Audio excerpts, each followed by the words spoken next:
A list of sensitive themes and topics included in this episode can be found in the episode description.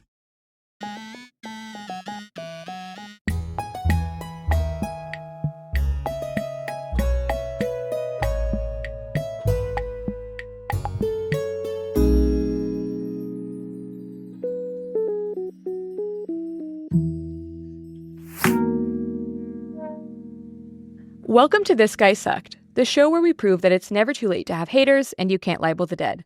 I'm your host, Dr. Claire Aubin, and I'm a historian, writer, and most importantly, certified hater. On this show, we talk about people from throughout history with legacies that need a little updating. Whether it's because of their politics, their behavior, or their impact on society and culture, these guys actually kind of sucked. And we bring in a new scholar every week to tell us why. With me today is Eric Silver, who is a scholar of a different sort than our typical guest, because he's a big, huge nerd and my friend and the game master for Join the Party, which is a tabletop role-playing game. Sorry, I made him laugh already. He is. Let me try this again, Julia. I just love you calling me a big fucking nerd when there are literal doctors of history. I'm like, no, this guy who knows how games work, big fucking nerd. This guy. Nerd in the classical sense. Sure. Nerd in the schoolyard insult sense. That's fair. He is the game master for Join the Party, which is a tabletop role-playing game podcast, which also makes him another Multitude Cousin show host, following on from last week's episode, which was another Multitude episode. Eric has been doing cool stuff and making cool podcasts and teaching newbies to make cool podcasts and play games for years. And I'm so excited to talk to him about a guy that a lot of people have a lot of feelings on, including both Eric and myself. So if I seem personally offended during this episode more than usual, it's because I am. Welcome to the show, and thank you so much for coming on, Eric. I'm really excited to come on the show. Because one, I think that doing a guy who is not a president or a literal saint or like who created an entire, like, I don't know, like psychological study, he just made one game. Mm-hmm. But he might be more of a saint in people's eyes than literal saints. You did Saint Peter on this podcast, right? We did Paul recently. Oh, you did Paul. I don't know the Christian guys. They're not your guys. They're not my guys. So I'm like, this guy might be considered more of a saint than the literal saints you've had on this show. I totally agree. I have a good intro question for you because I like to do a little patter, a little starter situation. If you could meet any either dead historical figure or I would say alive fantasy figure, but that doesn't alive in your mind fantasy figure, who would you choose to meet? Oh, if I could split that in half? Yeah. I would love to talk to F. Scott Fitzgerald. Cool. And then Zelda Fitzgerald directly afterwards. Oh, interesting. You would be like, I want the real stories of I want both sides of the story. Like, F. Scott Fitzgerald, I know, was an absolute fuckboy and was like, wanted Ernest Hemingway to kiss him so bad. Yeah. But I also like want both sides of the story. I want to hear what happens. Yeah. That makes sense. I like that you did go for the historical figure instead of like a fantasy character, because I was expecting like a Tom Bombadil or something. That's probably the fourth time I've said Tom Bombadil on the show, which is crazy. If you say it one more time, Brennan Lee Mulligan does show up, so watch out. I was going to say Tom Bombadil appears in the mirror behind you. I think it has something to do with what we're talking about today, because a lot of the quote-unquote fantasy heroes who aren't in Lord of the Rings, it's just like standard fantasy patter. Like, it's all just like regurgitated Lord of the Rings guys. So it's like, no, I don't want to hang out with like Tiamat, or I don't want to hang out with Strahd of Barovia, and that's the end of the name of the guys I can remember from the canon Dungeons & Dragons universe, because that universe is boring. No, it's boring. I don't give a shit. I don't care.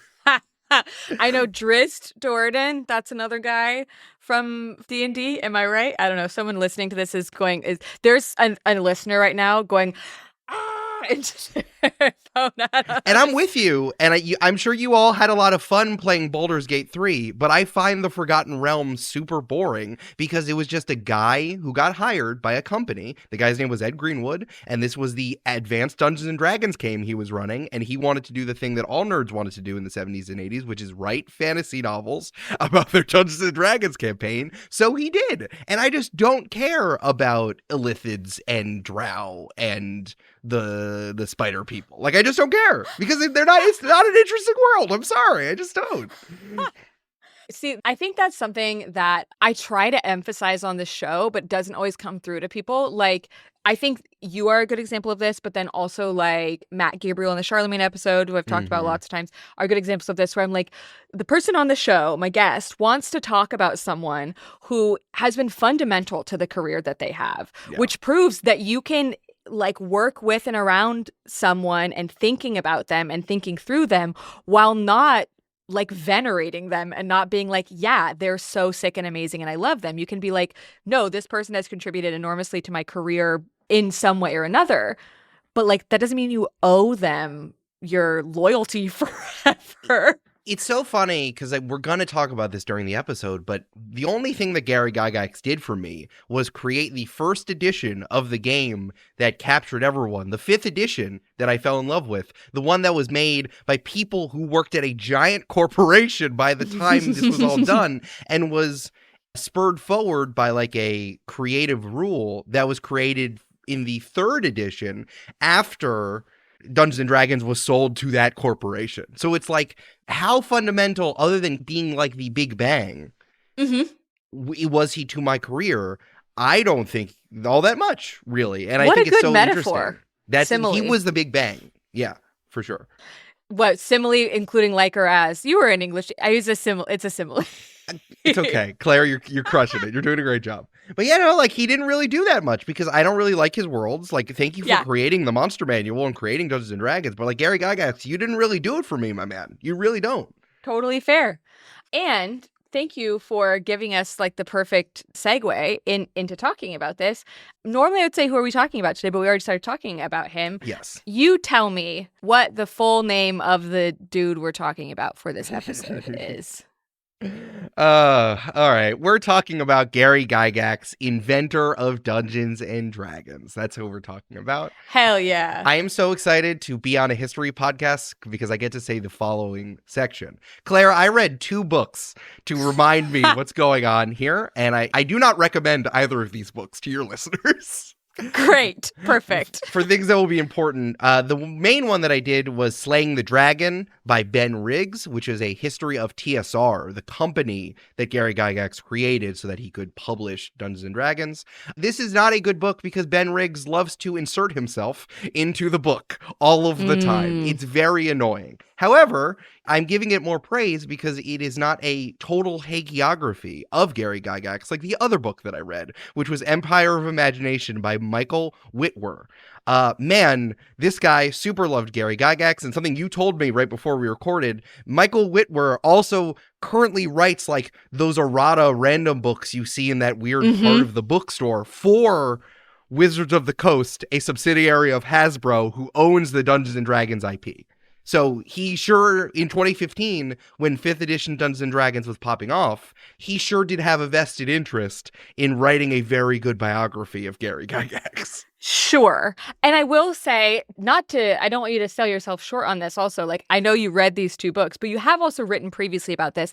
And we're thinking about some of these problems with Gygax, I would say, pretty early compared to some other people were in terms of being like, hold on. And you were talking publicly and thinking about this publicly. So it's an interesting one because there are historians, like academic historians who work on gaming and Gygax and stuff. But like, and I can happily invite them on for a follow-up episode. But I thought you would be a really good person to do this because I think you were a little ahead of the curve on some of this, which I think is pretty great. And I'm really excited to get to talk about him. Yeah, I mean, I've been working professionally in the Dungeons and Dragons tabletop RPG space since Join the Party started in 2017, and I've watched how so much of it has changed as 5th edition Dungeons and Dragons has gotten a goddamn chokehold on society, and how so many more people play Dungeons and Dragons than ever have. I read Slaying the Dragon a few years ago, and rereading it now, I'm like, oh, this reminded me of all the things that I wanted. Because also, like, as a Jewish person and as like someone who didn't want to like move to LA and become a voice actor, which so many people use Dungeons and Dragons media kind of as a springboard to go do, I kind of got to look at it from the outside. I'm like, what are we pulling forward? What are we falling in love with that the community of people making Dungeons and Dragons content, D&D influencers, are pushing forward, especially with how Hasbro, who owns the D&D IP, how they've been messing around with D&D, especially over the last few years. Yeah, absolutely. And I will also say, to add to the our bona fides on this, because I think it's useful sometimes for people to be like, why the hell are they the people talking about this? One, I can talk about whatever I want on my damn podcast. But two, yeah, get that straw man, Claire. Get him. Get that scarecrow. Get him. Yeah, the people who are actually mostly they're mad at me for talking, which is a whole other problem. I cannot be a voice actor is what I've learned from this podcast.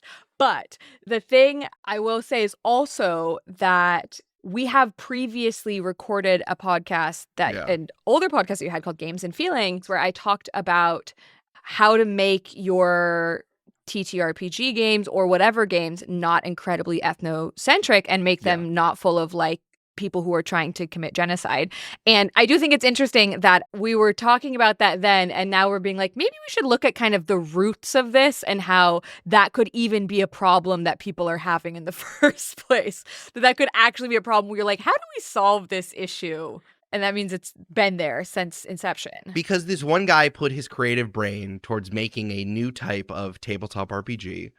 And he then put all of his values in there, which was a very stark kind of good versus evil, a regurgitation of where fantasy was in the 70s and 80s. And I think that also has to do with a guy who wants to commit genocide to a fantasy race. Yeah, that's a good villain. Nice. A classic situation. All this religious study I'm doing. Oh, let's throw those guys into this manual of monsters I'm making. This is going to be so sick. And now it is the progenitor of a entire massive games industry, but also media industry. Yeah, absolutely. So let's talk about him a little bit. I mean, almost perhaps like the whole episode, but let's talk about some of his backstory just so that people understand, because I also know that not everyone listening to this will even be familiar with D&D, will know why this matters, will be interested in this, but I will make it interesting for you. When we say RPG, first of all, or TTRPG, we're talking about tabletop role-playing games, which is, how would you explain TTRPGs to people? Just a 30-second elevator pitch on what a TTRPG is. So if you remember sitting around the campfire and having someone tell a story to you, that is just the oral tradition of humans telling stories to each other. But we can take a step forward with that and say, well, what if there were little game mechanics we can add to it so that players can participate in the telling of those stories? That's literally it. We roll dice. There's some rules to allow someone who is facilitating that story, which is our dungeon master, the person who makes the setting, controls the plot, to tell that to a bunch of players who are controlling our protagonists, and they make decisions, and the dungeon master or game master — dungeon master is the proprietary term for the person who runs a Dungeons & Dragons game. That's 100% true. While game master is usually for everything else. Well, everyone is in conversation kind of through this gamified oral storytelling. Yeah. I also love that you were like, since time immemorial, humans have, which is That's real. true. That is real. But I also think that another good way that sometimes I will explain it to people is if you've ever played a video game where you are the character, it's that, but with your voice, and your dungeon master or your game master is the person who's doing the narrating and designing the setting and stuff. If people want an alternate way of viewing this, it's just a game where you're a person or a character or whatever, and you say what you're going to do, and you use dice or whatever other implements or mechanics in order to determine actions and how well or how poorly you do them. Think about playing Skyrim, but instead of a video game controlling it, it's a person. And because you can talk to a person, you can do a lot more things than just whatever the video game prescribes for you. Absolutely. Yeah. The only boundaries are what your game master says. You absolutely cannot do that. Yes. That's the only boundary to this. Your only boundary is your imagination. So Gary Gygax, aka, well, technically, Gary is his middle name. His full name is Ernest Gary Gygax. He's born in 1938. He dies in 2008. So he does still qualify for people who are dead, and therefore we are allowed to talk about them. But the way that I wrote my sort of big thoughts on this, because sometimes I to write myself a little bit of a headline so that I can understand how my thinking around it, which is, I know that you have a lot of perspectives on the business side of it, which we are going to talk about in some depth. And when I think about him as a person too, because obviously all of these things are wrapped up together, he's a guy who started something wonderful, filled that thing with weird, harmful shit that would do psychic damage to its players, and then steered that thing in directions that made it worse and less accessible, and actively wanted it to be worse and less accessible. Yep, that's about right. That's the way that I And view this. at the same time, he ran a business bad, which made everyone's life worse. And he did bad business at the same time. But this one thing that he made created this whole culture around it. And there are some parts of that culture that I really love as someone who participates pretty actively in it, and some parts of it that I absolutely can't stand. And it's interesting because a lot of the things that I can't stand, he very openly and overtly was very chill with, which I think is funny. And we'll talk about that also in some depth. I think we should talk about the founding of TSR, D&D, the making of D&D, all of those things. I think we should talk about those just so it makes sense where this comes from. But yeah, it starts in the 70s. He and a man named Dave Arneson co-create D&D, which grows out of kind of their shared interest in historical miniatures and wargaming. And it's funny, we're not talking like when people think about wargaming now, they're thinking about like Warhammer or something, but we're talking like they had little guys reenacting like the Civil War. I mean, that's what tabletop role-playing games were before Dungeons & Dragons. Like, I cannot overstate how important Dungeons & Dragons is to what we understand as the definition that Claire and I just gave, right? But it's like, this is coming out of a tradition of wargaming. Like, so there was this game called Chainmail, which this guy named Jeff Perrin. See, it's so complicated because I need to talk about what nerds in Wisconsin were doing in the 70s, right? Which is so important to this. So Gary Gygax wrote this game called Chainmail with his friend Jeff Perrin. It emphasized, quote, man-to-man combat instead of armies, but one-on-one combat. And there was a 14-page supplement about running it within a fantasy setting. People kind of liked it, and they sold it around like with all their nerds, and it went well. From there, Dave Arneson used those rules to run games in his own setting, where he made even more rules, and that was called Blackmoor. Blackmoor let you not only run armies, but you could create your own characters, and you would explore dungeons. I'm seeing things happening. And you would have a character sheet that you would keep going. This was an invention. Someone needed to invent these things. It's also important to say that Blackmoor was inspired by a different game called Brownstein, which is by this guy named David Wesley, where players took on roles of characters in a Prussian town under threat of French invasion. Hell yeah. But the feature of that game was that characters had total freedom to act, unlike in the war games we're talking about, and because you could only like load your gun or tell your army to go here or other stuff. So this is all, we're talking about an artistic tradition moving towards where this is all going. And Gary Gygax is like, yeah, nice. He took the handwritten rules of Blackmoor and he cleaned them up and he went to his typewriter and bing, bang, boom. That was Dungeons & Dragons. And he ran that for his children. He play tested it with his friends. He play tested it with his children. And that is where the game we're talking about, him as part of a artistic tradition of a bunch of his friends. From there, he's like, wow, look at this game. We should go to the guy who published Chainmail. And the publisher thought it was bad, so they didn't want to publish it. And that's when Gary Gygax made his first mistake of starting a company. A classic first mistake. Let me just say, starting a company, whenever anyone says that, I say, well, that's your first mistake. Don't do it. Never do it.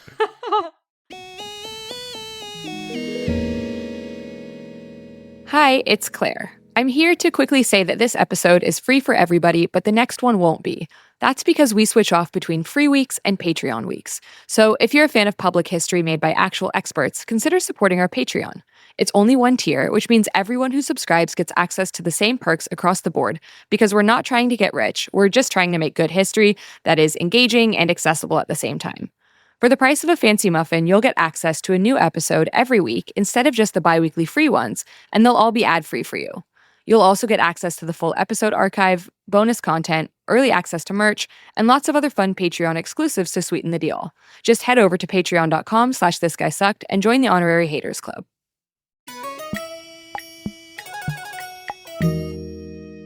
So Gary Gygax started the company called TSR, which stands for Tactical Studies Rules. We're just going to call it TSR from there because that's what everyone calls it. He started it in like late 1974. He started it with his childhood friend Don Kay and this like dice maker named Brian Bloom, who bought in with it. He gave $2,000 in 1974 money to get in on there. But Don Kay like immediately died of a heart attack in January 1975. So Gary Gygax didn't have any money. So Brian Bloom and his family bought the majority of the shares. So they were the majority shareholders of TSR. This will be important later. Also, I love the idea of someone's family being like, yeah, let's buy this games company. If I said that to my family, they'd be like, what? We want us to invest in a game a little statue game company? No. This guy Gary, he's really cool. Like, don't worry. My friend Gary? He had 2 significant interactions with ghosts as a kid, and he was just fired from his insurance job. Don't worry about it. I mean, yeah. So I think it's also important to sort of like understand the field that's being set here, where it's kind of like this guy is already flying by the seat of his pants a little bit. Yes. He just happens to create something that has teeth and claws in a way that he's not expecting. But there's nothing before that really indicates that this is what's coming down the pike for him. No. And it does explain his behavior later, where you're like, this is not a guy who was built to do this. This is not a guy who was built to know what to do with this, because he doesn't have the like mindset of someone who's like this inventive, creative, business running guy. He's just a dude who comes up with an RPG game. With a really good game. Yeah. Yeah. He becomes, and this is part of understanding why he's so famous, is he becomes this real evangelist of RPG culture out of this. He becomes the person that people associate with this. He appears at conventions, he's on TV all the time. He writes himself into material for D&D, so he's constantly putting himself in, which is great, and like using little anagrams and like weird altered names and stuff to put himself inside of the material. He's also on all the chat rooms later, writing all his thoughts on like these forums and like boards. So it's also, there's this weird thing where people have very direct access to this like micro celebrity figure. But this is someone who, again, is not equipped at the beginning, at least, to like know what to do with this, or really like, he's not the guy you would pick to be the face of your media empire. The thing is that this is like every single other story about any creative thing. This is the same story as any band, or the same story as any novelist who gets popular. Like, Gary Gygax is the creative nerd in the middle, and he does not change from being a creative nerd in the middle. He is smart, and he is creative, and he has a giant ego, and we're going to see how those things play out. And now I have to tell you, Claire, the difference between Dungeons & Dragons and advanced Dungeons & Dragons. Great. What is the difference between these two things? This is and is it meaningful? Yes. It is very meaningful. It's very meaningful. Okay, so D&D starts popping off, but it's complicated. Like, there's no materials. It's just like everyone just are trying to like buy these published books that they're publishing themselves, right? So it's getting more and more difficult. And of course, Gary Gygax and the Blooms keep hiring people to help them put the book together, to draw stuff and to write stuff and to like do covers. You know what I mean? Yeah. So the game was complicated. So they split it into 2 products. One was the D&D basic set, which had a box set with simplified rules that would teach people how to play Dungeons & Dragons. And the second is what Gary Gygax is really known for, the advanced Dungeons & Dragons module, which is that nerd shit. That's where the monster manual came from. That is where the Dungeon Master's Guide came from. And that's where the Player's Handbook came from, where Gary Gygax just poured all of his like fantasy ideas into, and that is where his genius really soared. Here is the problem. Gary Gygax, being the guy who created it, thought that Advanced Dungeons & Dragons was a totally different product, and TSR, the company, kind of categorized it as such, than D&D basic set. So why would Dave Arneson, remember the guy from a few minutes ago? That guy shouldn't get any royalties. Fuck that guy, because Gary Gygax invented Advanced Dungeons & Dragons, and Dave Arneson was only a part of basic Dungeons & Dragons. Okay, so I already feel like that sucks. Your co-creator, you're like immediately, you know what? Also, I looked this up right before we started, and Eric and I were talking about this. They started off by selling 1,000 D&D games, and they were selling them for $10 each in 1970s money. And let me tell you, that's $86 Yeah. per game in 2024, 2025 money. That's a lot. For those who are uninitiated in this, that's a lot of money to be paying for a gaming set, even if it involves a board and dice and rules and whatever. That is a lot of money for these things, especially because now you could buy the manual for like what, $30, $25. TSR also did not have any distribution. That was just in the Wisconsin area. Like in the Lake Geneva area, 1,000 boxes of $86 a piece is a lot of money and a lot of stuff, which is why they really started getting momentum. And Gary Gygax immediately tried to cut Dave Arneson out of it. There was an agreement for 2.5% of some Advanced Dungeons and Dragons titles, but they went back to court in 1984. Like it just didn't stick. I'm starting to understand some problems. This person. Yeah. So TSR just continues to grow, like growing. More and more people find out about D&D. More and people start falling in love with it. I mean, this is like real 70s nerd shit. People find out about it in newsletters and like write away for it, and like just real word of mouth stuff. But this game was revolutionary that you were having a conversation with your dungeon master and you could do anything you wanted to, and your characters kept going.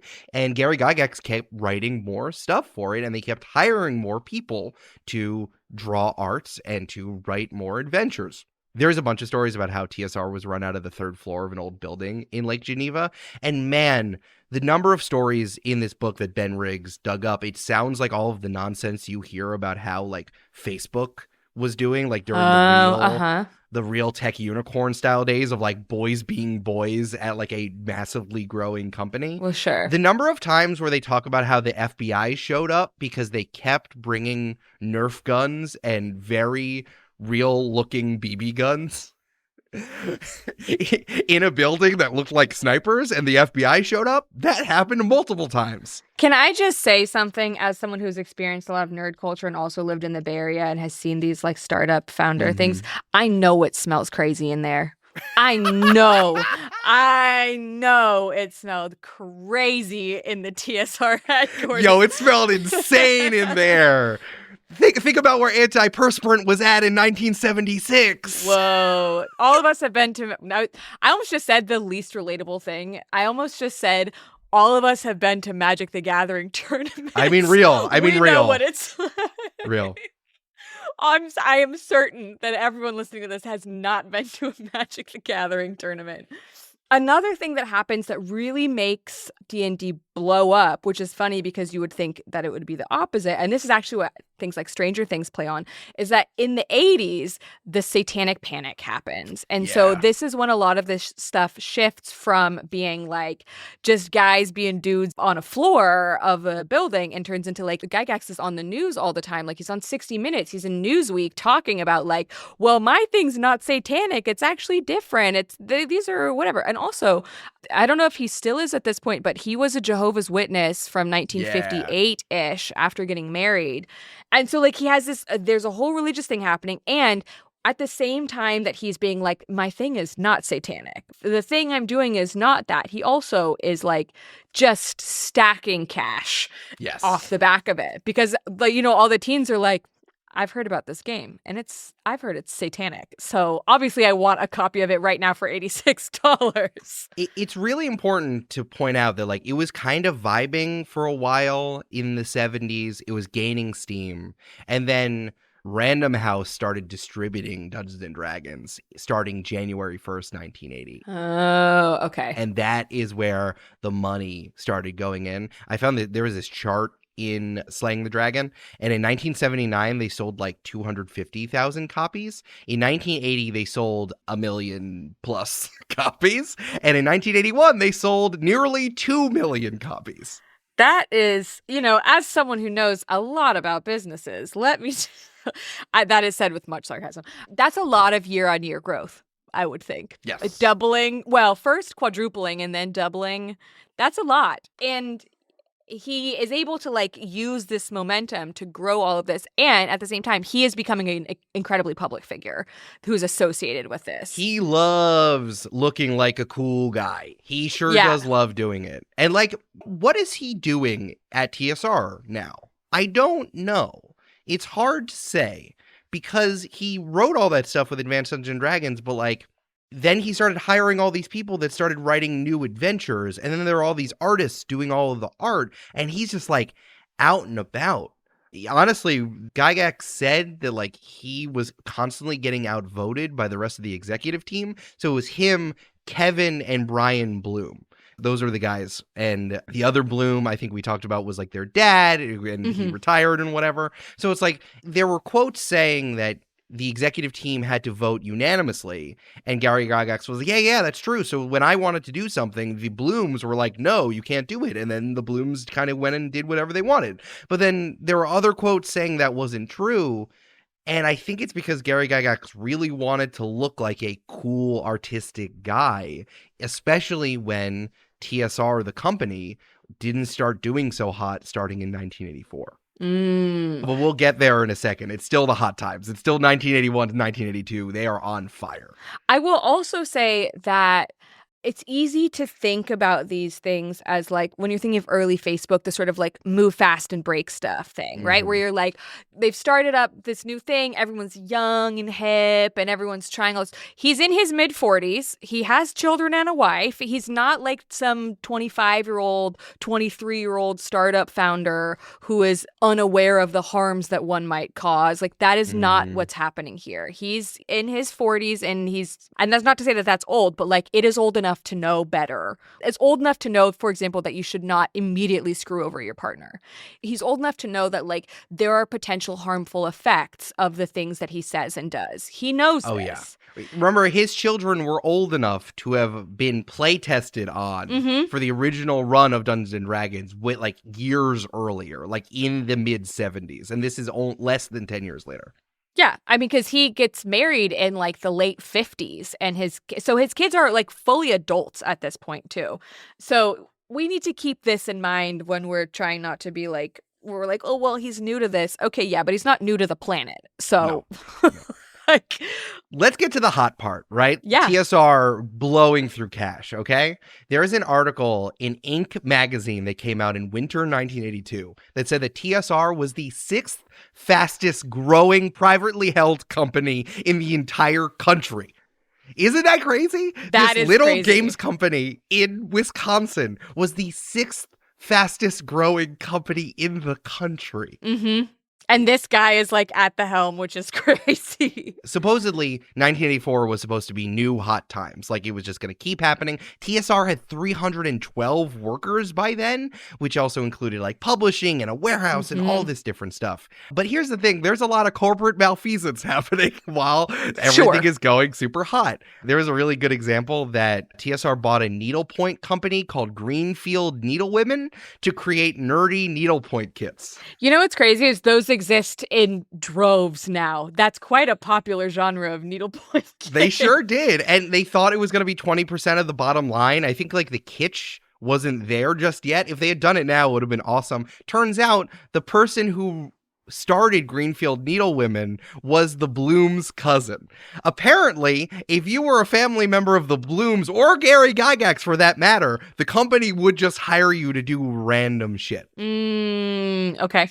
I also, when I was writing this down, like I wrote down as one of my main things I wanted to make sure that we talked about, beyond the sort of corporate malfeasance, he has a lot of just straightforwardly exploitative business practices. Oh, yeah. Like 100%. This is like a huge part of it. So he would regularly, especially when he's in charge of TSR, he would regularly oversee contracts that he just like wouldn't fulfill. Like he would be in charge of contracts, sign contracts with people that he simply never paid, or would then not credit the creators for things because at this point they're also hiring people to write for them. And there was a royalty program, which was really important to the artists. The Blooms ended that sometime in 1982, 1983. Of course, Gary Gygax is like, I don't know. The Blooms did all this stuff. I was just here chilling. Because it's important to note that where Gary Gygax was, he was in California trying to get Dungeons & Dragons to be massively massive and huge IP. Mm-hmm. Remember that for later. Gary Gygax took his children and went to a mansion in LA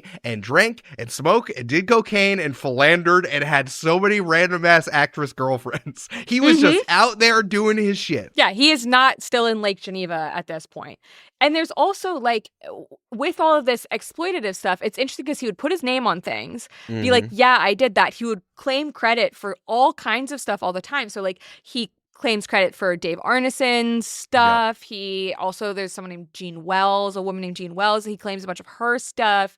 He would claim credit for these things or minimize other people's contributions, sign his name to all this stuff. And then when people would be like, hey, this other thing you did is bad, he would say, well, I'm busy in California, brother. I actually didn't do that. Yeah, when it would be something good, he would say, yeah, it was me who did this. TSR is mine, everything. I own all of this. When it was bad, he'd be like, sorry, that's everybody else's problem. It's the thing you were saying earlier where he's like, well, everyone just kept outvoting me. The problem is that everyone just didn't agree with me. Like, it's this thing where he will separate decisions based on whether he likes them or doesn't like them to blame other people for them. Exactly. It's worth noting, I love this example, that for some reason TSR raised a shipwreck from the bottom of Lake Geneva. What? And used company funds to do that. And and no one really knew why, other than it sounded like a cool thing to do. And it sat in the building's boiler room for years until they had to convince the Smithsonian Museum to come take it from them. You know what's funny is earlier you had like a slip up when you were talking and you said pirately owned instead of privately owned and then went back and said privately owned. It turns out it was both. It's pirately owned. Yep, it's also privately owned. Yeah.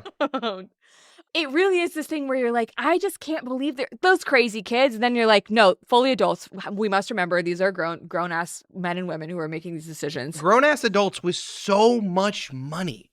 Much money. And we all know that if you give, like, fantasy nerds too much money, they either do something really cool with it or are actively insane and evil. Like, those are the two options. 80% they do the terrible evil thing, honestly. I think so. I think basically that's how the Magic Castle exists. You give LeBron James that much money, he starts a school, but you give some nerds some stuff, they make sure that it's, like, difficult for like black people to use the paper towel dispenser in the bathroom. Yes. And this actually brings me to my next point, which was like one of the things I wanted to make sure we talked about. A big thing for Gygax, and this doesn't follow the timeline structure, but that I want to make sure it's like really sort of at the forefront in terms of what we're talking about with him and not just with the business. He's has a really strong reputation for gatekeeping D&D and baking exclusion into his games and very openly talking about wanting D&D to not, he'll say, I want to sell as much of it as I can, but I don't want everyone who's playing it to feel included in playing it, which is wild. He would actively resist changes that make the game more inclusive or more accessible and would go and publicly explain why he didn't think these changes should be made. And in fact, make fun of people who wanted changes to be made. Like, for example, we're like, I'll get you a quote. Please. People who were like, I think the way that women are portrayed in this might be kind of bad. Like, this guy might not like women. And he goes to the Europa fanzine in 1975 and says, I can't even believe that I'm reading this. He says, I have been accused of being a nasty old sexist male chauvinist pig, for the wording in D&D isn't what it should be. There should be more emphasis on the female role, more non-gendered names, and so forth. I thought perhaps these folks were right, and I considered adding women in the raping and pillaging section, in the whores and tavern wenches chapter, the special magical part dealing with hags and crones, and thought perhaps of adding an appendix on medieval harems, slave girls, and going Viking. Damn right I am sexist. It doesn't matter to me if women get paid as much as men, get jobs traditionally male, and shower in the men's locker room. They can jolly well stay away from wargaming in droves. This is all one quote. They can jolly well stay away from wargaming in droves for all I care. I've seen many a good wargame and wargamer spoiled thanks to the fair sex. The funniest thing to me is that he like mailed that to the magazine and they were like, sick, we're going to publish that. Yeah, and I think it speaks to the personality and the ego of someone that people say, hey, I feel like your game is making me feel bad, and also has written off women or cast them in these really terrible roles or whatever. And he says, you know what I'm going to do? I'm going to make fun of you to your face for saying that. And I'm going to joke about adding women being sexually assaulted. I'm going to joke like these. He says, and I'm going to write in to this magazine to make sure that as many people as possible see and know for a fact that this is what I think and feel. Like, right. That says something about his psychology and the way that he runs his business and the way that he envisions his games.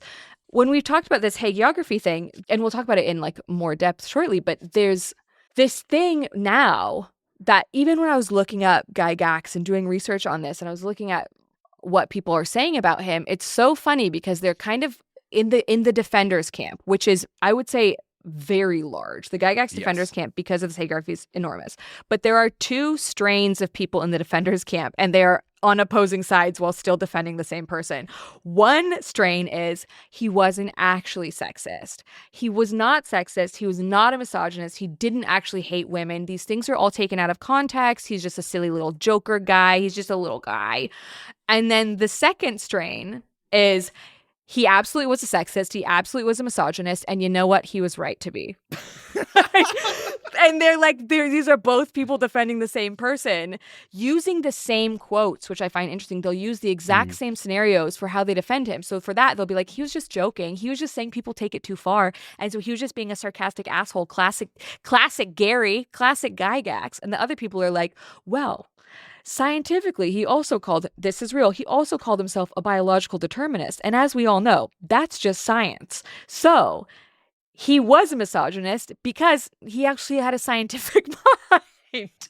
Like, it's just so, like, trying to unpick some of these things feels impossible because people will use the exact same things to defend him as they will use to say that he's bad. And then even in the defending camps, they can't agree on whether something is good or bad. Absolutely. It's, for me, baffling. Like, it's a total mindfuck. We're just not seeing the person. It's like, I like Gary Gygax because I like Dungeons and Dragons, or I like Gary Gygax because girls ruin nerds. Yeah. You know? It's like, and because, I'm going to say this in a second, but Gary Gygax disappears from the story of Dungeons and Dragons in an incredibly Succession-style piece of nonsense. Yeah, please move to the next part of the story. Let's get to the business true crime of it all. Okay, so Cool. This is a really good quote from Slaying the Dragon about how Gary Gygax is an unreliable narrator. Here's the tale of the crisis as related by him after the fact. The Blooms were mean-spirited and incompetent, but also so Machiavellian that they boxed him out of all major decisions at the company where he was president. Because of that, he went west and got the Dungeons and Dragons cartoon made. That show ran from 83 to 1985. That's where when you see like a weird photo of a guy with like a bald head and like pointy ears doing something strange, that's the Dungeons and Dragons cartoon. There, he negotiated big deals with big names. He didn't do that. While entirely unbeknownst to him, the Blooms were burning down the company, wasting cash on idiocracy and nepotism while firing staff and watching sales circle the drain. That's kind of true. Remember the ship in the water? They also had tons of cars. They also bought companies all the time. Okay. So because he was in California, which was somehow unreachable by telephone, letter, or messenger pigeon, go in beg rigs, okay, fine. Gary Gygax didn't know any of this was going on. In 1985, he learned that Kevin Bloom was trying to sell the company. He raced back to Lake Geneva, discovered all the terrible things the Blooms had done, and made a heroic choice. He would present all of Kevin's misdeeds to the board of directors. Yes, the board consisted of the Blooms and people put on the board by the Blooms. But this meant that the board was more likely to remove Gygax for speaking the truth than Kevin for his mismanagement. But that's not exactly what happened, because of course Gary Gygax knew all this was happening, and it got a lot more complicated really fast. So he did run back to Lake Geneva and left LA, but that was because he was like done doing cocaine and no one wanted to have deals with him anymore, and he kind of ran out of money. Sure. What he did, he exercised an option to buy 700 shares of TSR stock, which gave him and his son, who was, a grown-ass adult at the time, 51.1% of all stock. Then he became president and CEO, and he came back a saving hero, but the company was $1.5 million in debt. So he was the president and CEO of a company that was going down the tubes. And this is in 80s money. This is in 80s money. It was a lot of money. Yeah. So he started looking around for investors, especially all of his friends from LA. There was this guy named Flint Dill who shows up a lot in this part of the book. That's a D&D character name, let me just say, by the way. Yeah, for sure. But here's the thing, and the reason why Flint Dill, who wasn't a very good screenwriter, but he lived in LA, his family owned the Buck Rogers IP. Okay. You remember Buck Rogers? There was like a comic from in like the 50s and 60s about a guy who just like flies around in space, Buck Rogers in the 23rd century, you know? Sure. So it turns out that Flint Dill had a sister whose name was Lorraine Williams, who, although she wasn't a nerd, which is very important because women can't be nerds, Claire. Yeah, famously. She thought it was a total money pit, but she decided to come on as a general manager to help right the ship because she didn't have anything else to do other than running the Buck Rogers IP for her family. The thing is, although Lorraine Williams was not a nerd and didn't really quote unquote get Dungeons and Dragons and the company and kind of poo-pooed the vibes going on, she realized that there was actually a company here and they were ruining it.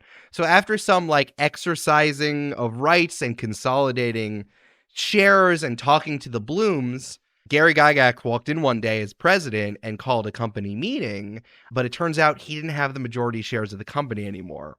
Lorraine Williams did. Okay. And he didn't find out until the meeting he was chairing began and he got kicked out of his own company. This is some Succession stuff. Interesting. And now you can see why Gary Gygax cares so much about how he's portrayed, especially after this meeting happened. Yeah. Like he was trying to keep his momentum from being the cool nerd guy against the Christians. And now he's just some loser who lost his own company because he is not a good businessman. And then he doesn't ever really get it back, right? He never gets it back.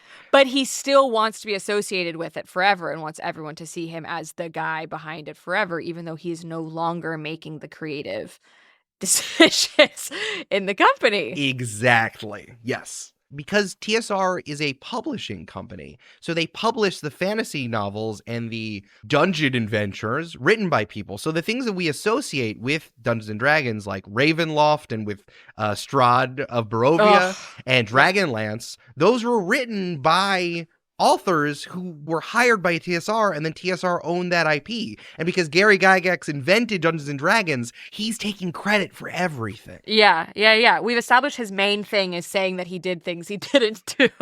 Like his main thing is saying, I had a good idea. All other ideas associated with my good idea therefore fall under the umbrella of my ideas.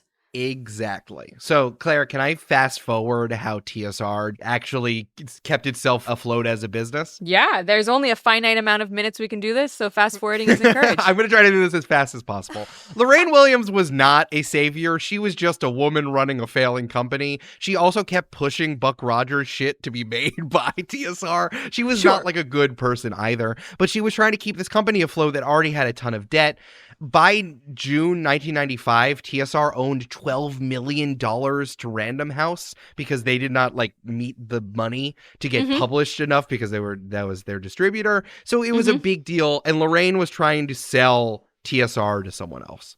Luckily, at the same time, this game called Magic the Gathering was popping off. I've heard of it. I have heard of it. And the company that published it, Wizards of the Coast, was doing really, really well. So they were like, hey, I guess we could buy them because this company's going down the tubes, but someone should own Dungeons and Dragons, right? Sure. It's a good piece of IP. This is incredibly simplified, but basically this guy, Peter Atkinson, who founded Wizards of the Coast, was another very good businessman. That is not a positive or negative statement. He just was. Everything he touched turned to gold. So he ended up buying TSR for a relatively small amount of money because it was going down the tubes. And he also purchased all of Gary Gygax's residual rights to D&D and AD&D for a six-figure sum. So Gary Gygax felt whole. So from there, the Magic the Gathering people bought TSR. Dungeons & Dragons was then owned by Wizards of the Coast. That is when the third edition of Dungeons & Dragons came out. The second edition came out underneath Lorraine Williams. The thing you pointed out about how Gary Gygax didn't want to improve D&D and AD&D, that was very important. That's why second edition didn't come out until after he left. Third edition got going Under Wizard of the Coast, that is also when the open gaming license was invented, which let Mm-hmm. anyone kind of write D&D modules or items for free because it was actually good for the game for people to be making homebrewed content. Remember that for later. Yeah. And then eventually, because remember, Peter Atkinson, everything he touches turned to gold, Hasbro then bought Wizards of the Coast, which owns Dungeons & Dragons now, in 1999. And a lot of what we understand D&D to be going through, it kind of continued this fallow period. Like, there was the high when Gary Gygax was there. And then there was this, like, trough for a very long time. Lorraine Williams, the Wizards of the Coast time, and then, like, 3.5 and 4th editions of D&D didn't really do that well. And then once 5th edition came out, it was fucking on and popping. And that is when the hagiography of Gary Gygax really got going. Yeah. We really started to see this starting in the 2000s when like nerds started buying 3rd edition and 3.5. Yeah. When nerds stopped being kids doing stuff and started being rich adults buying things. Exactly. Which I think is the early 2000s, like when it starts to be like, oh, there's like the .com boom and all of these things are happening and nerds all of a sudden have buying power in a way that they like kind of didn't before. In a 2000 episode of Futurama, they put in Gary Gygax, and I always use that as kind of like the kicking off point of nerds really giving a shit about him. And he voices himself in it. Exactly. D&D was still very niche with 3.5 and 4, but then like now that a media entity and that Hasbro started seeing dollar signs in their eyes, because also it was like 2012, 2013, and that's when companies all started being terrible all at the same time. That's really when it started. Gary Gygax also died, and that's also when the hagiography really kicked off. Hi friends, it's Claire again with my usual quick shout out to tell you about other Multitude shows I think you might be interested in if you like This Guy Sucked. Today, I want to talk about the show that got me hooked on Multitude's whole catalog and really got me introduced to Multitude as a group, which is Join the Party. If you've already heard me talk about it or it sounds familiar, that's because it's Eric Silver's show. If your nerdiness is not restricted to history and extends to things like Dungeons & Dragons or Pathfinder, this is the show for you. Join the Party is an actual play podcast with tangible, engaging worlds, genre-pushing storytelling and sound design, and collaborators who make each other laugh every week. Join GM Eric and players Amanda, Brandon, and Julia as they welcome everyone to the table, from longtime TTRPG players to folks who've never touched or listened to a role-playing game before. You can start by hopping into their current campaign, the drama and excitement of a superhero high school told using the game Masks, or marathon one of their previous completed stories, which include Plant and Bug Pirates, Monster of the Week at a Summer Camp, and High Fantasy Worlds. What are you waiting for? Pull up a seat and join the party, available on your local podcast app.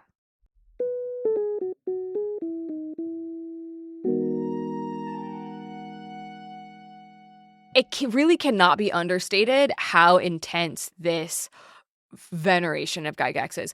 So I was reading an article in Kotaku where that was totally reasonable about him, like being like, there's some stuff we need to think about with this guy, especially when it comes to like women and race, and how he really struggles or really struggled with portraying either of these things in even kind of a moderately acceptable light.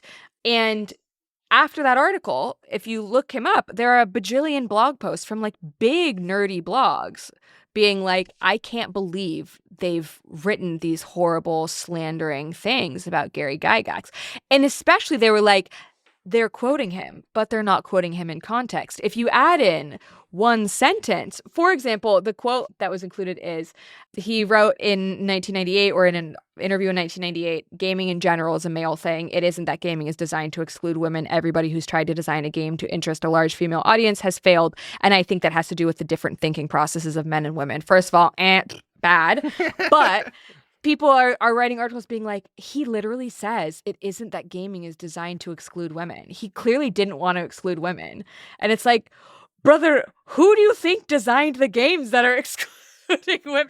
It was him. It was literally him. Yeah. The guy who goes around saying he's a biological determinist, which is like a phrase. Did he make that up? Like, I've never heard that before. That's like a phrenology level thing where you're saying people naturally do things because of biology. And especially with gender, it shows up where people are like, well, in his case, he says basically like, well, women, I guess the only thing they like about D&D is the creative stuff, because women are soft and creative and they're not smart and warlike like men. Like, he does that and he says says it's women can play as well as males, but they do not achieve, this is 2005, I came with quotes, they can play as well as males, but they do not achieve the same level of satisfaction from playing. Also, again, bad. Yeah. But like people are reading that and being like, well, he's a scientist. And actually, in context, if you read the charts that I have prepared for my definitely not racist eugenics book that I'm reading, you will agree with me. Like, this is a real way that people are trying to cast him and like retcon their way into all of this stuff.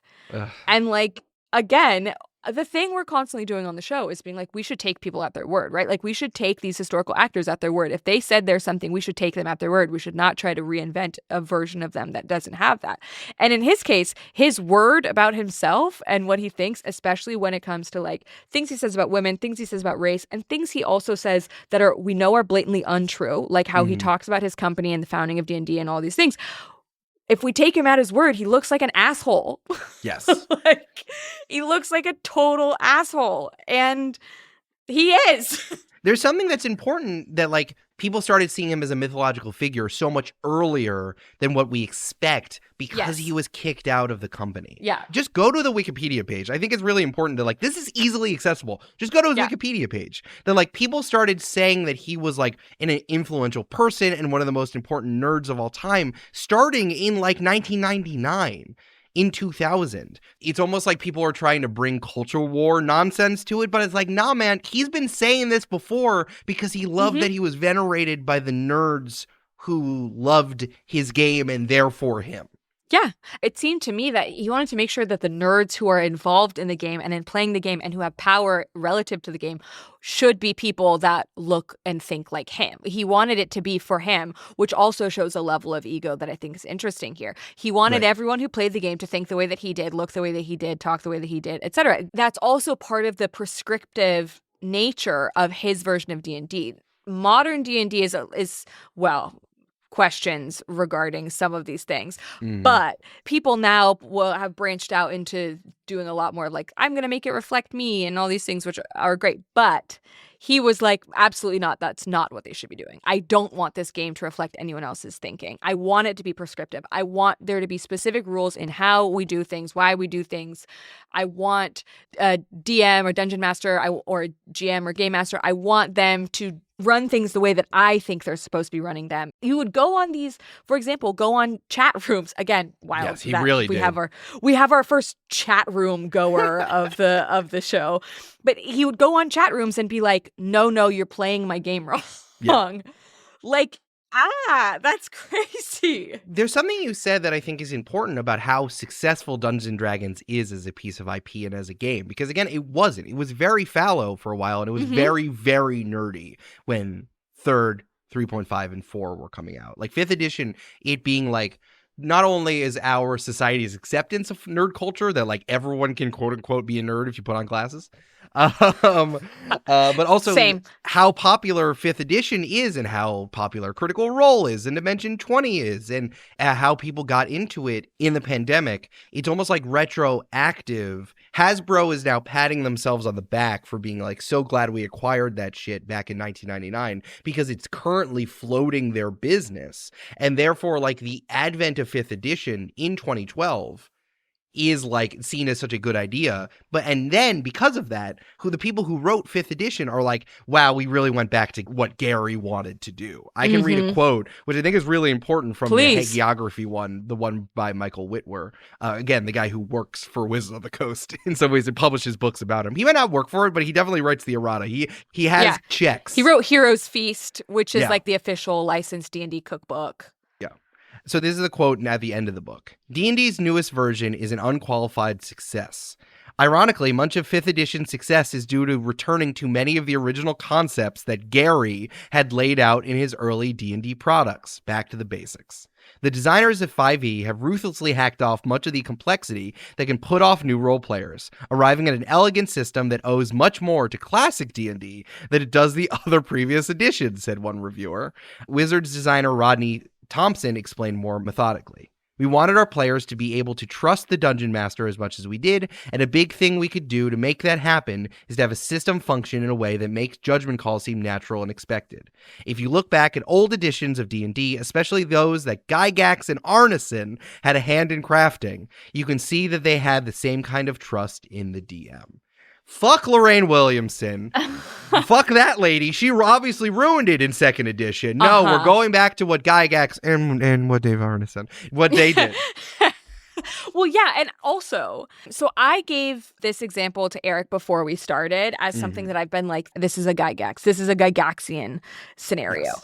In 1983, also, he says he leaves TSR rather than he gets basically voted and kicked out of TSR. But according to him, he leaves TSR, which, that's 1984? Somewhere between 1985 and 1986, he comes back and does his big bravado thing. In 1985, I don't remember when Lorraine Williamson kicks him out. Okay.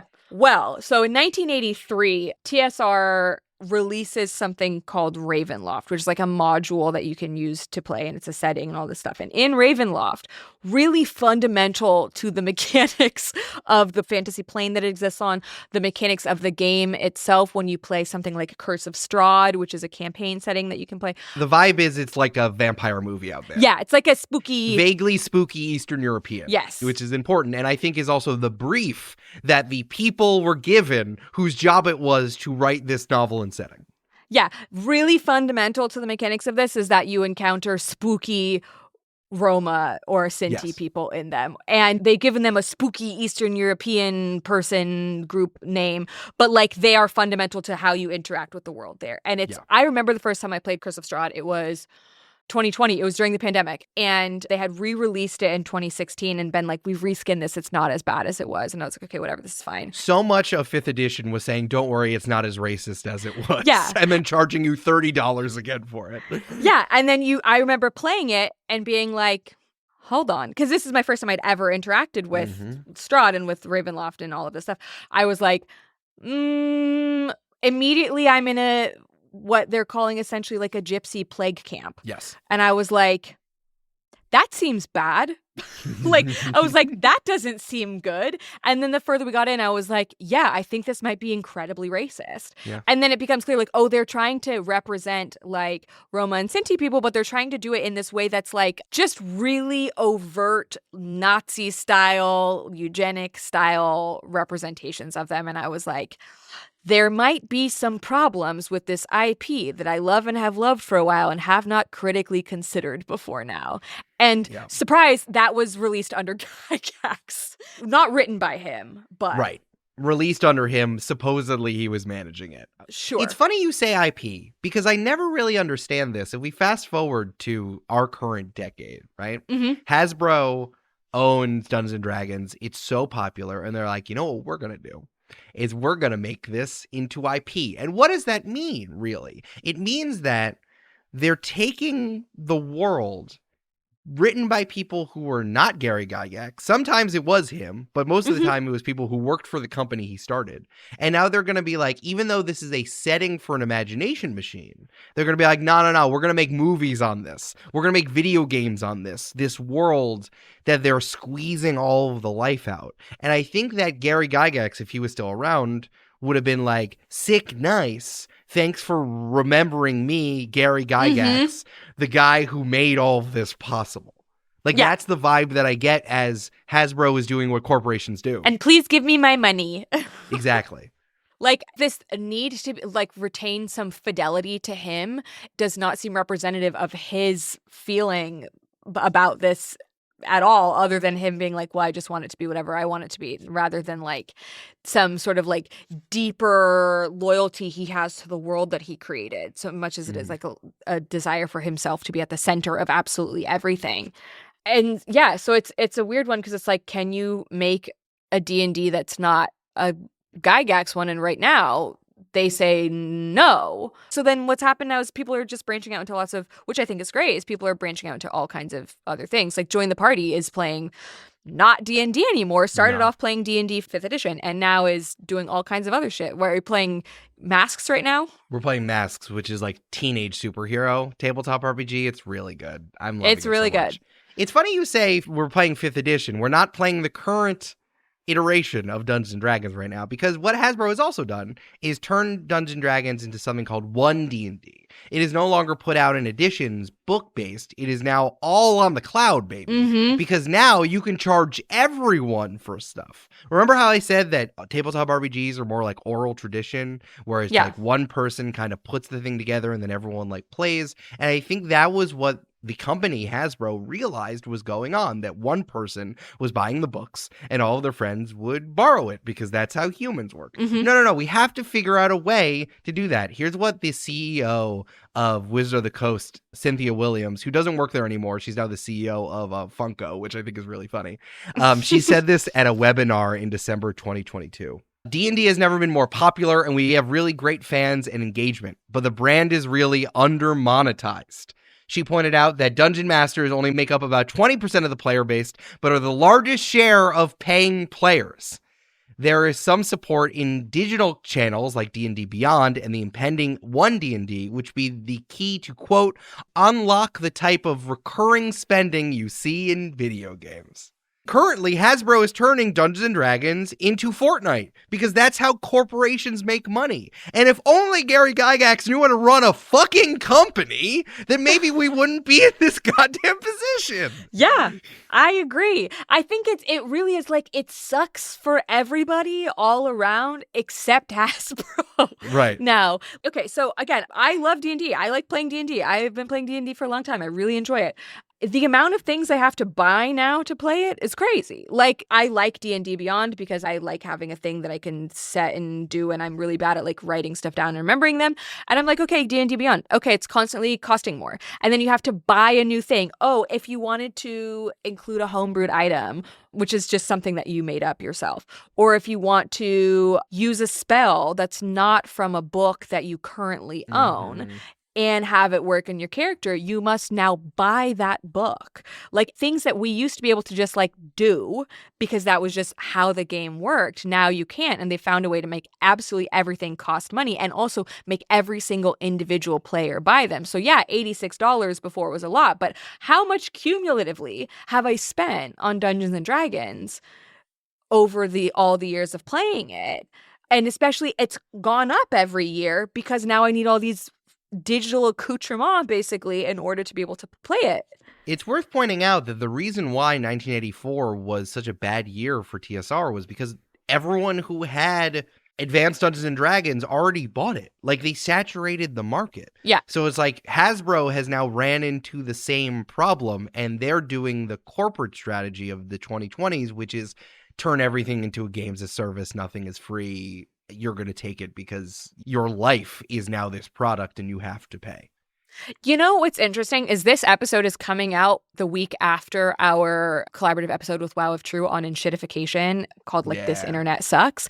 And this is a good example of a business that has become enshittified, where like now the way that Cory Doctorow talks about enshittification in his book is he says it essentially begins to abuse the users essentially because it knows that they're so entangled in this. And part of what nerd culture does and part of what Gary Gygax really gloms onto and all these other people attach themselves to is that it becomes a real all-encompassing identity, or it can become an all-encompassing identity because it encompasses things that you like to read, things that you like to watch, things that you like to imagine yourself doing. It encompasses the activities you're engaging in with your friends. It becomes a real way of viewing yourself. And things like D&D, like, play on that now, especially with the like gigantic boom in shows, podcasts, like every possible thing around this, many of which I watch and enjoy. Like, I have no problems with actual plays. I think they're wonderful, obviously. Otherwise, why the fuck would you be here? But like, I like all these things, but like, they have become fundamental to people's views of themselves. And Hasbro, as a major corporation, has said, great, we've got them. Basically, has been like, great, they will not disentangle themselves from this thing. So let's just start charging them for it. Can I make a great example of that? Please. Maybe you might be interested in the Dungeons & Dragons: Tale of Riches, the upcoming digital slot machine coming to casinos and online iGaming platforms sometime in 2025.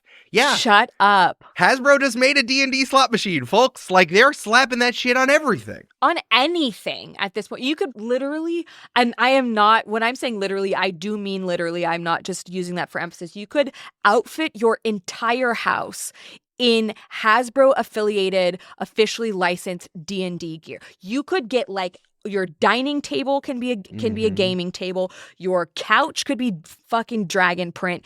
Everything you want. Every single piece of your clothing could be licensed D&D clothing. Your shoes, your socks, your underwear, your People stuff. are buying D&D themed wedding rings. Yes, People, they like are. It, literally anything you could imagine could be this. And I don't think that's bad, but I do think it is indicative of the fact that they care a lot less about the actual game and the people playing it than they do about making money off it. That is sure how it feels. Yeah. And like people, again, to bring this back to Gygax, the way that he was thinking about this stuff even before then was like, well, as long as they credit me with it. Yeah. You know? There was like a moment when he stopped creating and just became a famous dude. When he moved to LA, I think he was like, good, now I get to get fat on this hog. Like, this is what I'm going to do. And he was riding that high for a lot of his life. And now he's doing that as a Force ghost. Who published Empire of Imagination? I'm so curious. That's a great question. Bloomsbury. Let me read you some reviews of Empire of Imagination. And I'm sorry, Sure. Michael Whitwer, you're catching strays in this, but what the fuck? It says things like, the work of Michael Whitwer is all I could have hoped it would be. If you want to know what it was like back when D&D was being born, then this book is a must-have. And you know who wrote that? Ernest Gary Gygax Jr. I know there's a lot of stories of D&D out there. I had read Slaying the Dragon because it was so business focused, but like now I'm just looking at the Amazon recommended. There's Of Dice and Men, there's Game Wizards, there's Dice Rise. and Men? Yeah, there's Rise of the Dungeon Master. There's all this stuff. And it's all these biographies, I guess. And Michael Whitwer, he's the one who got access to Gary Gygax. This is as close to a authorized biography as it could be, I guess. There's another one. Empire of Imagination tells the story of the emperor himself, at times brilliant, sometimes tragic, but ultimately victorious. Peter Adkison, founder and former CEO of Wizards of the Coast, owner of Gen Con. Like, these are all endorsed by people who have a vested interest in Gygax being cast as a sort of tortured genius, you know, rather than like a cocaine-fueled misogynist. As a cocaine-fueled misogynist, yeah. It's funny also to think that, like, Hasbro's also keeps trying to take things away from players so that they can have more corporate control. So it's like, let's talk about something that they tried to take away from D&D players that had nothing to do with Gary Gygax. Remember when I talked about the open gaming license? Something that came up in 3rd edition? Mm-hmm. I was hoping that would come back. Yeah. Yes. So the open gaming licenses, again, was this thing that was codified by people who worked at Wizards of the Coast at the time. I think this was before they got bought by Hasbro. Yeah. Where they're like, hey, anyone can make anything based on D&D and they can sell it. So this is what we call third-party materials. These could be items, these are stories, these are adventures, these are all this different stuff. People have been doing it for a long time, and I think it's the backbone of why D&D got so popular, especially 5th edition. Yes. It's also why actual play podcasts and streams exist, because you could use Dungeons and Dragons the game to fuel your storytelling piece of media, right? Yeah. Back in January 2023, Hasbro intimated that they were going to change how the open gaming license worked. They now made you pay royalties. They now wanted a big slice of the pie, and that made everyone freak out. Rightly so. Something that was a backbone of the reason why we like this thing, and in people's entire lifestyles. Like, there are influencers, but also D&D creators. It was a really big thing. Mm-hmm. And everyone stood up and said, fuck you, fuck that. And I was part of like some organization groups that were putting this together. But a lot of people stood up to it, and then Hasbro had to back down. Mm-hmm. They said, no, actually, that's not true. They put Dungeons & Dragons in Creative Commons. Now, I'm not a lawyer. I don't exactly know what that means, but now, like, Hasbro can't theoretically fuck with it, which is nice. And Hasbro had to admit, Hasbro CEO, real name, Chris Cox, had to admit it was a misfire because he lost a lot of goodwill, especially as they were starting to port over Dungeons and Dragons into being a games as service, into making it one D&D and D&D Beyond located. Yeah. And especially like this actually, again, a Gygaxian thing to do because like when we talk about him totally screwing over Arneson like immediately is that the reason D&D had this enormous resurgence in 2016, 2015, the reason it like exploded and became what it is right now and this like real cultural obsession is because of people using this open games license, is because of things like Critical Role and Dimension 20 and all these like big actual plays and streamers, influencers, podcasts like Join the Party. All these people are the reason that it had this resurgence. And they were like, okay, now it's big enough. Let's try to screw all those people over. 100%. Because a big thing, I remember in 2023 when this happened, a big thing, sorry, I'm just yelling at this point because I'm just so mad. Do it, go in. A big thing with this was that in 2023, I remember when this happened and everyone was freaking out. And one of the things they were freaking out about was like, what the hell are all these shows that they watch? What are they going to do? How are they going to negotiate to be allowed to still use the property that they're using?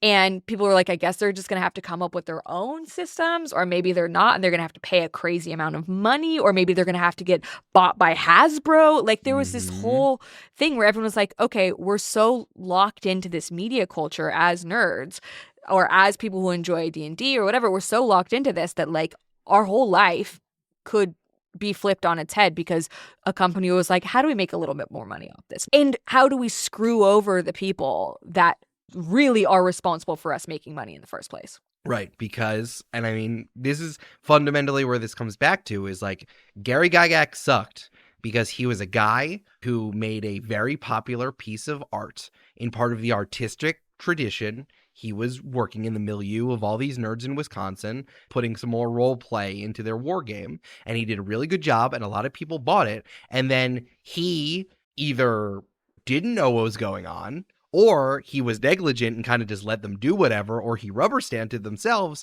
and ran that company into the ground. So then companies are going to do what companies are going to do. Wizards of the Coast bought it, and Hasbro bought Wizards of the Coast, and now the thing that he invented is a corporate weapon. Yeah. It is something that hurts the people that loves it. And he could have just not moved to LA and did cocaine for 3 years and dated a bunch of women.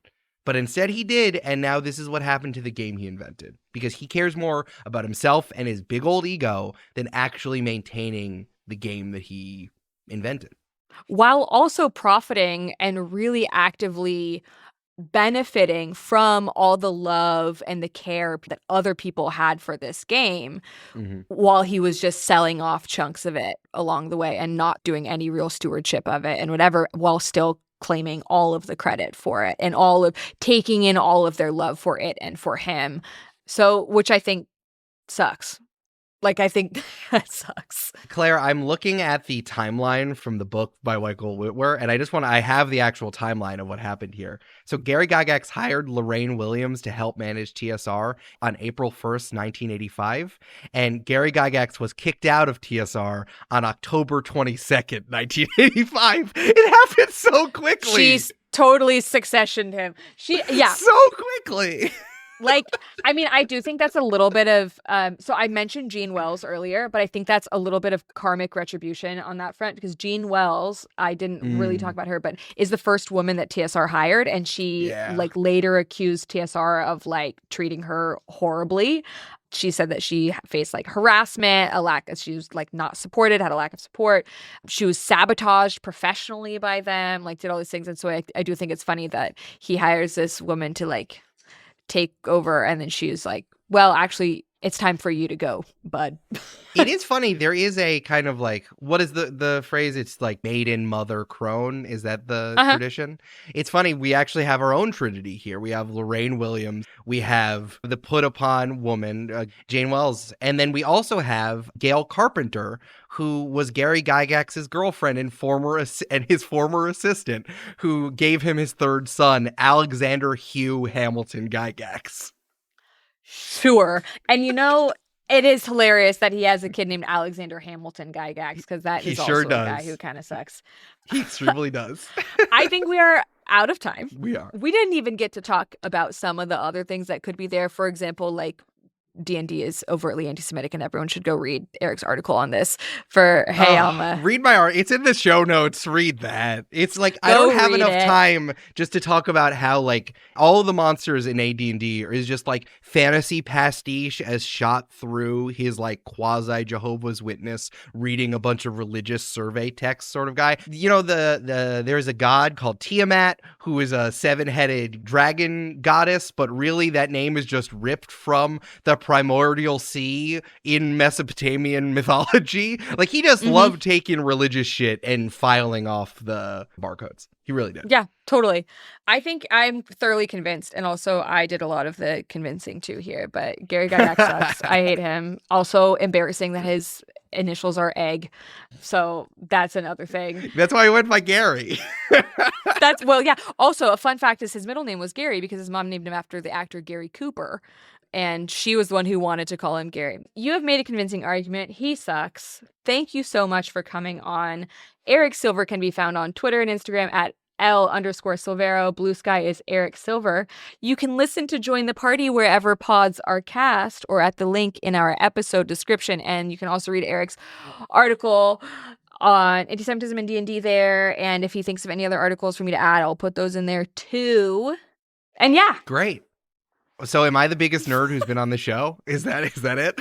Well, I mean, you said earlier, everyone who's been on the show is a gigantic nerd. I think it's fair. I don't have a doctorate to show for it. Like Sure. I just have like all of these books I now own. So I think that does make me a nerd because I kind of just did it for fun. You're a nerd in both senses, both in the dress up as wizards and yell about stuff sense, and also in the read a bunch of books and feel strongly about the things that you read sense. Hell yeah. Thanks for tuning into this episode of This Guy Sucked, a member of the Multitude Podcast Collective. This episode was hosted by me, Dr. Claire Aubin, featuring special guest Eric Silver, and edited by Julia Schaffini. All of our theme music was written and produced by multi-hyphenate Marshall Dean Williams. If you'd like to support the show and get access to all episodes, including 2 extra episodes per month, and access to our full archive of episodes, you can subscribe on Apple Podcasts or to our Patreon at patreon.com/thisguysucked. See you next week.